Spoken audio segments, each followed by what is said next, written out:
बेटा अब हम क्वेश्चन 9 सॉल्व करेंगे। दिया गया find the coordinates of the points which divide the line segment joining a -2, 2 and b 2, 8 into 4 equal parts. मतलब कि बेटा यहाँ पे क्या कहते हैं, एक लाइन है जिसके a पॉइंट और b पॉइंट दिए गए हैं, 2 पॉइंट, और क्या कहते हैं उसको 4 इक्वल पार्ट्स में डिवाइड करना है। तो अब कैसे करेंगे हम, जैसे हमारा ये पॉइंट हो गया, ये a पॉइंट हो गया, यहाँ से कोई लाइन है, यहाँ पे b पॉइंट है, तो ये हमें क्या दिया गया है, a दिया गया है -2, 2 और b जो दिया गया है बेटा हमें क्या दिया गया है, b दिया गया है 2, 8। तो इसको क्या कहते हैं, कोई पॉइंट है जो 4 पार्ट्स में डिवाइड करें। तो जैसे यहाँ पे बेटा हम इसके मिड में एक पॉइंट ले लेते हैं p, जो a और b को डिवाइड कर रहा है। फिर ऐसे p और b का भी एक पॉइंट होगा जो इन दोनों को डिवाइड करेगा। एक पॉइंट यहाँ पे हम ले लेते हैं, ये पॉइंट हमारा r हो गया। इसका नाम हम कुछ भी रख सकते हैं बेटा। तो फिर और इसी तरह a और p का भी एक पॉइंट होगा, मिड पॉइंट, ये हमारा क्या हो गया, q, इसका हम q रख लेते हैं। तो हम यहाँ लिखेंगे बेटा, क्या कहते हैं, p is mid point, p किसका मिड पॉइंट है, a एंड b का मिड पॉइंट है, लिखेंगे p is mid point of AB। इसी तरह बेटा q भी हमारा किसी का मिड पॉइंट है, q किसका मिड पॉइंट होगा, a एंड p का मिड पॉइंट होगा। तो लिखेंगे q is mid point of AP का मिड पॉइंट है। R हमारा किसका मिड पॉइंट होगा बेटा, PB का मिड पॉइंट होगा। तो लिखेंगे R इज मिड पॉइंट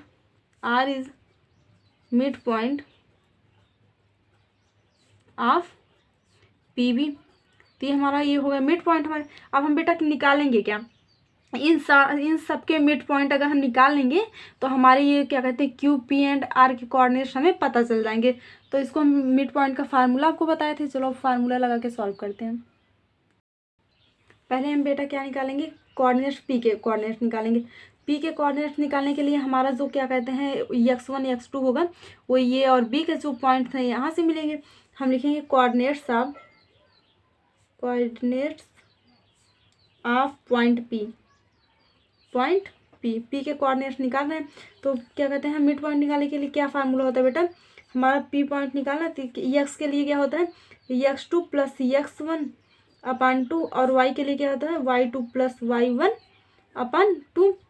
तो यहाँ पे बेटा हमारा x1 क्या है, x1 -2 है और x1 -2 है और x2 हमारा 2 है, y1 2 है और y2 हमारा 8 है। तो अभी इस फार्मूले पे हम बेटा रख देंगे। तो लिखेंगे p x2 हमारा कितना है 2, x1 -2/2, फिर इसी तरह y हमारा क्या है, y2 हमारा 8 है बेटा, और प्लस y1 कितना है 2 है /2। तो ये हमारा p के कोऑर्डिनेट्स क्या आ जाएंगे, 0/2 = 10/2, 2 5 × 10। तो यहाँ पे बेटा हमें p के कोऑर्डिनेट्स क्या मिले, और 0 को हम 2 से डिवाइड करेंगे तो हमें 0 मिल जाएगा, 0 = 5। मतलब p के जो कोऑर्डिनेट्स मिले हमें बेटा वो क्या मिले, 0,5। तो हमारा p का क्या होगा 0.5। ये हमारे p के कोऑर्डिनेट्स आ गए बेटा। अब इसी तरह हम निकालेंगे क्या कहते हैं r के कोऑर्डिनेट्स। अब बेटा हम क्या कहते हैं r के कोऑर्डिनेट्स निकालेंगे। जब r के कोऑर्डिनेट्स निकालेंगे तो क्या लिखेंगे, कोऑर्डिनेट्स ऑफ पॉइंट r हो गया। तो यहाँ पे हमारा बेटा x1 क्या हो जाएगा, x1 हो जाएगा हमारा 0, x1 हो जाएगा 0 और x2 हमारा हो जाएगा 2 और y1 हमारा हो जाएगा बेटा 5, y2 हमारा हो जाएगा 8। यहाँ पे हम p एंड b का लेंगे क्योंकि r के निकाल रहे हैं मिड पॉइंट, तो यहाँ पे हम p एंड b के लेंगे। तो अब लिखेंगे इसी फार्मूले पे फिर हम, तो r, फिर यहाँ पे हम फार्मूला नहीं लिखेंगे बेटा। तो हमारा क्या होता है x2 2 + 0/2 हो गया, और y का क्या हो जाएगा 8 + 5/2। तो यहाँ जो r के कोऑर्डिनेट्स क्या आ जाएंगे 2/2, 8 + 5 हमारा क्या हो जाएगा बेटा, ये हो जाएगा 13/2 हो जाएगा। तो फिर क्या कहते हैं ये तो हमारा कैंसिल हो जाएगा, 1 आ जाएगा। तो r के कोऑर्डिनेट्स हमारे क्या मिले 1, 13/2। ये हमारे किसके r के कोऑर्डिनेट्स आ गए बेटा। तो r हमारा यहाँ पे है, r के कोऑर्डिनेट्स क्या है 1, 13/2, ये इसका कोऑर्डिनेट्स आ गया। अब बेटा इसी तरह हम q के निकालेंगे। q के जब निकालेंगे तो हमारा क्या कहते हैं इसका मिड पॉइंट निकालने के लिए ये हमारा a और p का लिया जाएगा। तो हम लिखेंगे क्या कहते हैं बेटा, यहाँ पे आर के निकालने के लिए क्या लिखेंगे, coordinates of R, coordinate of point Q का निकाल रहे हैं बेटा। तो यहाँ पे हमारा x1 क्या हो जाएगा, ए और पी का लिया जाएगा, तो x1 हमारा हो जाएगा -2 और x2 हो जाएगा बेटा हमारा 0, y1 हो जाएगा बेटा हमारा 2 एंड y2 हो जाएगा 5। मिड पॉइंट का फार्मूला लगा देंगे तो हमारा क्या होता है, यहाँ पे की इसका क्यू का निकाल रहे थे ना, क्यू का हो जाएगा 0 -2/2 और y का निकालने के लिए क्या हो जाएगा 5 + 2/2। तो यहाँ पे q = हमारा क्या हो जाएगा, यहाँ बचेगा -2/2, तो 2 से 2 कैंसिल हो जाएगा, हमारा -1 आ जाएगा बेटा। और यहाँ पे 5 का हो जाएगा 7/2। तो हमारे q के कोऑर्डिनेट्स क्या आ गए, q का आ गया -1, 7/2। हमें बेटा p के कोऑर्डिनेट्स मिल गए, r के कोऑर्डिनेट्स मिल गए और q के कोऑर्डिनेट्स मिल गए।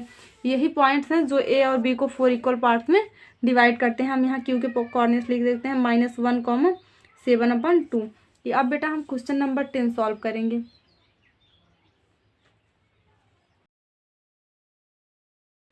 क्वेश्चन 10 है बेटा हमारा दिया गया, find the area of a rhombus if its vertices are 3, 0, 4, 5, -1, 4 and -2, 1 taken in order. मतलब कि यहाँ बेटा रोम्बस की कहते हैं, हमें वर्टिक्स दिए गए हैं तो हम पहले बनाएंगे। ये हमारा रोम्बस बन गया। तो यहाँ पे जो क्या कहते हैं, इसके ये जो पॉइंट्स दिए गए हैं ये बेटा दिए गए टेकन इन ऑर्डर, मतलब कि इसको हम ऑर्डर में लिखेंगे। यहाँ पे हमारा समझ लो ए पॉइंट हो गया कितना है 3, 0 और बी पॉइंट हमारा यहाँ पे हो गया 4, 5 और सी पॉइंट हमारे यहाँ है -1, 4 और डी पॉइंट हमारा -2, 1 है। इन रोम्बस डायगोनल्स जो होते हैं बाइसेक होते हैं ईज़, मतलब ये जो बेटा रोम्बस के क्या कहते हैं डायगोनल्स होते हैं बाइसेक होते हैं एट 90 डिग्री पे, 90 डिग्री पे। तो अब इसका हम करेंगे, पहले हम एरिया ऑफ रोम्बस ABCD निकालेंगे बेटा। तो ये लिखेंगे कैसे, एरिया ऑफ रोम्बस ABCD हो गए। तब हम क्या कहते हैं बेटा, इसका कैसे करेंगे, पहले हम A, B और D, यहाँ D पॉइंट है बेटा, D करेंगे। तो लिखेंगे क्या, = यहाँ पे लिखते हैं एरिया ऑफ ट्रेंगल, क्या है ट्रेंगल यहाँ पे बेटा ABD प्लस, अब क्या कहते हैं इसी तरह हम क्या कहते हैं, क्या करेंगे एरिया ऑफ ट्रेंगल BCD लेंगे। मतलब एक हमारा ABD हो गया बेटा और दूसरा हमारा क्या होगा BCD हो गया। तो ये हो गया। अब हम क्या करेंगे, क्या कहते हैं ये क्या है, हाफ है, मतलब ये क्या हो जाए एरिया ऑफ, इसका हाफ हो जाएगा, यहाँ पे बेटा हमारा O पॉइंट हो जाएगा। तो लिखेंगे हाफ इंटू क्या है BD इंटू AO, A से यहाँ तक AO, मतलब ये इसका है ये इसका है। तब इसी तरह हम बेटा एरिया ऑफ BCD में निकालेंगे तो हो जाएगा हाफ इंटू क्या कहते हैं BD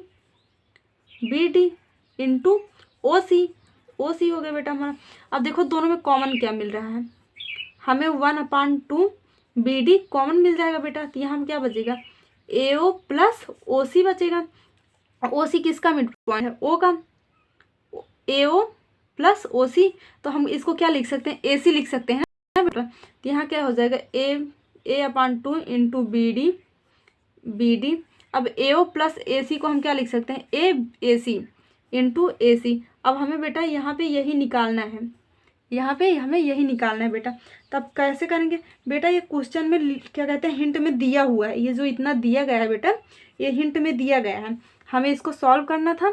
अब इसके आगे हम क्या करेंगे देखते हैं बेटा। ये जो होता है ना बाइसेक होते हैं, ये इसके इक्वल होगा और ये इसके इक्वल होगा। तो बेटा अब हमें BD और AC का डिस्टेंस निकालना है, BD और AC का डिस्टेंस निकालना है। तो कैसे निकालेंगे, नाउ BD जब निकालेंगे बेटा तो हमारा क्या हो जाएगा, x1 क्या हो जाएगा हमारा 4 हो जाएगा और x2 हमारा क्या हो जाएगा -2 और y1 हमारा बेटा 5 हो जाएगा और y2 हमारा क्या हो जाएगा 1 हो जाएगा।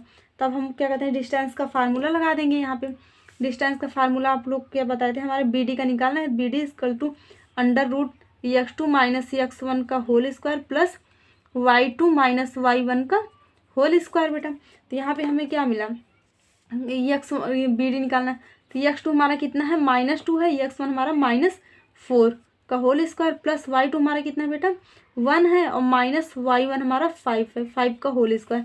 तो अब इसको हम सॉल्व कर देंगे तो ये हमारा हो जाएगा -6 का होल स्क्वायर प्लस -4 का होल स्क्वायर। तो यहाँ हो जाएगा बेटा 6 का जब हम क्या कहते हैं -6 का स्क्वायर करेंगे क्या आ जाएगा 36 प्लस और जब 4 का करेंगे 4 4 जा 16। तो हमें टोटल कितना मिला, टोटल इसका मिल जाएगा 72। 72 को हम क्या लिख सकते हैं, 72 को हम लिख सकते हैं 6√2। ये हमारा बी डी का डिस्टेंस आ गया बेटा। अब हम इसी तरह ए सी का डिस्टेंस निकालेंगे। जब यहाँ पे देखो, जब ए सी का डिस्टेंस निकालेंगे तो हमारा यहाँ का जो मिड पॉइंट होगा वही आएगा। अब चलो बेटा ए सी का निकालते हैं। ए सी का निकालेंगे बेटा तो हमारा क्या आ जाएगा, ए सी x1 हमारा बेटा क्या हो जाएगा, यहाँ पे 3,0 है तो x1 हमारा 3 आ जाएगा और x2 हमारा बेटा -1 आ जाएगा और y1 हमारा बेटा 0 आ जाएगा, y2 आ जाएगा 4। अब हम डिस्टेंस का फार्मूला लगाएंगे, A C equal to under root x2 minus x1 का whole square plus y2 minus y1 का होल स्क्वायर।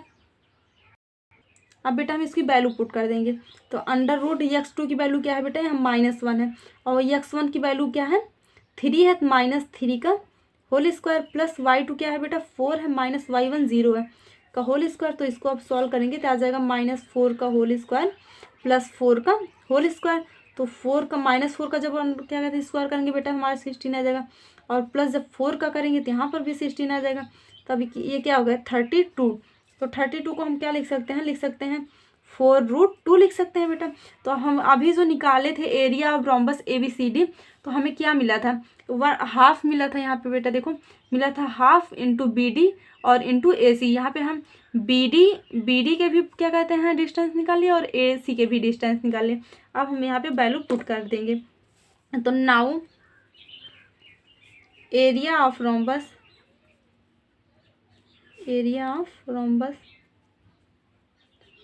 इक्वल टू कितना आया था, half into BD into AC। तो हम यहाँ पे हम वैल्यू पुट कर देंगे तो क्या हो जाएगा, हाफ इंटू BD हमारा कितना है बेटा यहाँ पे 6√2 आया, इंटू AC क्या मिला 4√2। तो अब इसको सॉल्व करेंगे तो हो जाएगा हाफ इंटू 6 4 जा कितना होगा बेटा 6 4 जा 24 और अंडर रूट 2 का क्या हो जाएगा 2 हो जाएगा। तो 2 से 2 बेटा कैंसिल हो जाएगा, हमारा 24 बचा। तो जो रोम्बस का है इसको हम लिखते हैं स्क्वायर यूनिट्स में, स्क्वायर यूनिट्स। यही हमें बेटा यहाँ पे निकालना था रोम्बस में। अब बेटा हम क्या कहते हैं एक्सरसाइज 7.2 हमारा कंप्लीट हो गया। अब हम क्या कहते हैं नेक्स्ट एक्सरसाइज सॉल्व करेंगे नेक्स्ट वीडियो में, एक्सरसाइज 7.3।